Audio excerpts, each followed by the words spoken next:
Oh man, the spoilers do not stop. We've got Death in the Eyes of the Beholder Part 2 coming up today. Probably going to have Carlock tomorrow, but let's get into it.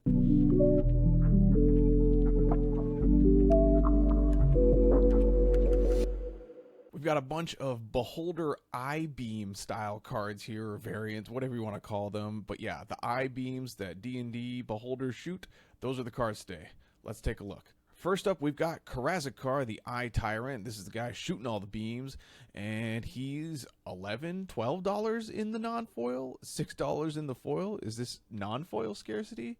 We've only seen the one reprint, and I think a lot of this is due to the fact that most of the packs that were open were collector boosters, which he came in the foil, and you could only very rarely get him in the non-foil in the regular packs, so I think that's what happened.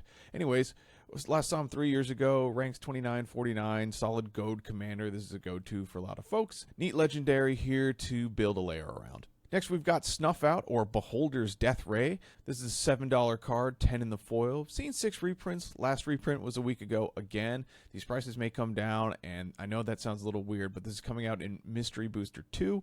That's why it is quote-unquote a week ago. Ranks 1380. This card sees a ton of play. Next, we've got Defile, or Beholder's Innervation Ray. This is a $1 card, $4 in the foil. Seen 3 reprints, last saw it about 2 years ago. This card actually ranks a lot higher than I thought it did. More people are playing Defile than I gave them credit. Decent removal spell, obviously costing 1 mana is really nice, and if you're in a swamp-heavy deck, this can do a lot of work. Next up, we have Fling, or Beholder's Telekinetic Ray. This card's worth nothing. 3 cents, whopping 5 cents in the foil. Seen 15 reprints, last saw it 4 months ago. Ranked 1610 on EDH Rec. If you've got one of those big commanders, they're just big beefy boys in general, this is a great card to throw them at people or things or whatever you like. Love how the art looks here. Dude's looking really maniacal. It was casting his little I-beam thing. Next, we've got Fire Covenant, or Beholder's Disintegration Ray, and oh my god, this art goes harder than anything that has any right to in this layer. Dan Mumford killed it. No notes. Great. $6 card, $33 in the foil. Whoa, that is a scarcity foil if I ever saw one.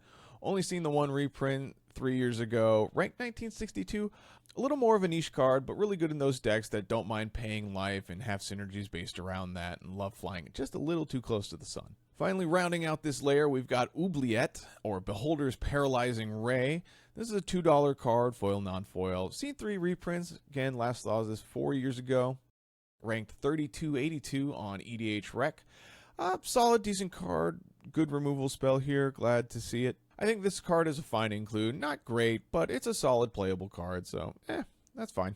So how does this layer stack up? What are the singles prices? Well, we've got $28.04 in the non-foil and $54.38 in the foil. So this is the first layer out of all of the D&D layers that actually comes basically to the asking price for the non-foil, and this is the first layer that actually exceeds the foil asking price.